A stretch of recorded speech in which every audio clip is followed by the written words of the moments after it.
Vous avez peut-être déjà vu passer cette vidéo qui vient tout droit de l'émission Incroyable Talent en Ukraine.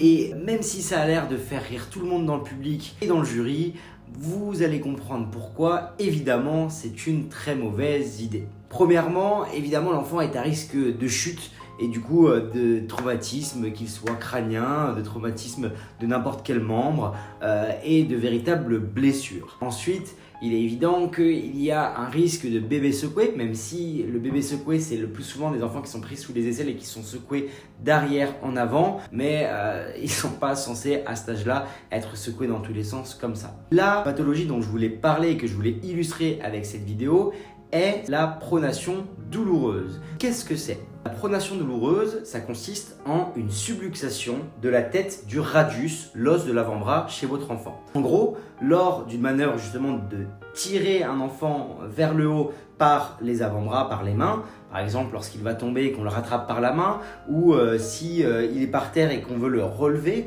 ou encore si on joue à faire l'avion ou jouer à la balançoire, et bien à ce moment-là, la tête du radius peut se déplacer dans l'articulation et faire que l'enfant va présenter une impotence fonctionnelle totale, c'est-à-dire qu'il n'arrivera plus à se servir de son bras. Souvent, il va le laisser pendre et dès que vous allez essayer d'y toucher, il va se mettre à pleurer.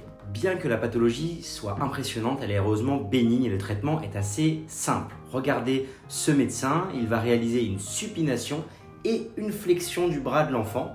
Et même si le moment n'est pas très agréable, très rapidement, dans les minutes qui vont suivre, l'enfant va pouvoir complètement réutiliser son bras. C'est une chose qui est assez magique en pédiatrie. Un enfant arrive avec le bras pendant, qu'il n'utilise plus du tout. Et lorsqu'on reprend l'histoire, si l'histoire est typique et qu'il y a eu un enfant qui a été soulevé par un bras, on peut se permettre en tant que médecin d'essayer cette réduction. Et bien souvent, magie, l'enfant retrouve complètement son état habituel. Vous l'aurez compris, ce qui se passe dans cette vidéo n'est absolument pas à reproduire et pensez à surtout éviter de tirer vos enfants par les bras puisque il y a ce risque de pronation douloureuse. Prenez soin de vous et de vos enfants.